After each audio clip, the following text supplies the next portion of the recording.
De l'éclairage qui reproduit la lumière du soleil ou encore cette couche de poudre comme sur la surface de la Lune.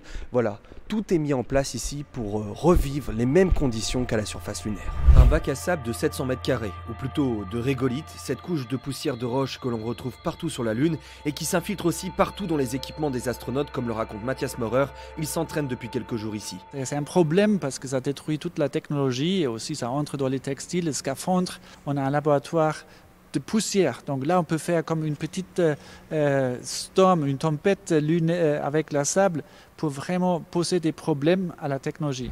Sous une lumière lunaire, les astronautes vont creuser, réaliser des prélèvements et les analyser ensuite dans le module de survie. Ils s'entraîneront aussi avec des rovers et des combinaisons spécialement conçues. On peut baisser la visière, on a des protections latérales, on a des lampes.